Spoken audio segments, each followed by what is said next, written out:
They told me a courtroom was no place for a soldier. They told me to take off my medal before the judge would even look at me. What none of them knew was that the man behind that bench was about to lose more than any ruling could ever give me. My name is Daniel Reyes. I served 11 years in the United States Navy before an injury ended my career and sent me home to a small town in Oregon called Millbrook. I came back quiet. I came back changed. The only thing I brought home that still felt like mine was a small bronze cross pinned above my heart, given to me for a night I never talk about and never will. When my father passed, he left me the house I grew up in. It was small and worn, but it was full of memory. My sister-in-law, Carol, never agreed with that decision.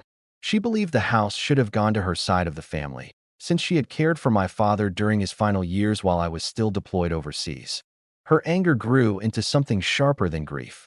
6 months after the funeral, she filed a lawsuit, claiming the will was invalid and that I had used influence from thousands of miles away to secure it. I did not want to fight. I wanted peace. But peace is not always something you are allowed to keep. The first hearing was cold. Carol arrived with a lawyer in an expensive suit, papers stacked like a fortress. I arrived in the only formal jacket I owned, my medal pinned exactly where it had been the day it was given to me.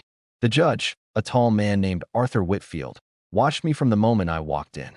His eyes lingered on the medal longer than they lingered on my face. Before the first witness was called, he interrupted the proceedings. "Mr. Reyes," he said, "this is a civil courtroom, not a parade ground. I would ask you to remove that decoration before we continue." The room went silent. My lawyer touched my arm gently, a quiet signal to comply. I looked at Carol, whose expression held no sympathy, only satisfaction. I unpinned the cross slowly and placed it in my jacket pocket. I said nothing. There was nothing to say that would have changed the moment. For weeks the case dragged forward. Carol's lawyer painted me as an absent son who returned only to claim what he had not earned. Witnesses were questioned. Old letters were read aloud. Every hearing chipped away at something I thought no one could touch, my sense of who I was. On the final day before the ruling, a new witness was called, someone Carol's team had not expected. His name was Corporal James Whitfield, a young man in a wheelchair, wearing a faded service jacket. He introduced himself simply.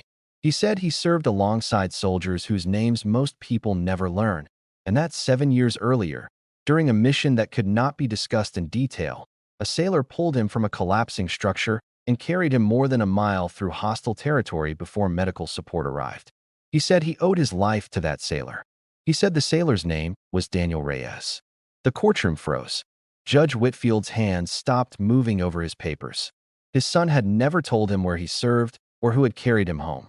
The judge rose slowly from his seat, walked around the bench, something no one in that room had ever seen him do, and stood in front of me. His voice broke as he asked why I had never mentioned it. I told him the truth. Some things are not meant to be worn as proof. They are only meant to be carried quietly. Judge Whitfield removed his own robe of authority for a moment and simply stood as a father. He apologized for asking me to hide the one thing that connected me to the son he almost lost. He said the courtroom had judged the wrong man from the very beginning. Carol, watching her own case crumble, broke down in tears, not from losing the lawsuit, but from realizing how much anger had blinded her to the truth of who I was and what I had sacrificed. The case was dismissed. The house remained mine, but more importantly, something broken between two families began to heal. Carol visited me weeks later, not to argue, but to apologize and to ask if she could see the medal I had once been forced to remove. I placed it in her hands and told her it was never about the medal or the ribbon. It was about the men and women who never came home to tell their own stories.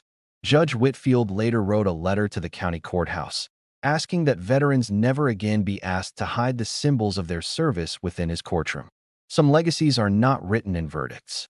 They are carried quietly, pinned close to the heart, waiting for the right moment to be understood. If this story moved you, please like this video, leave a comment below, and subscribe for more emotional stories of courage, family, and quiet heroism. Thank you for watching.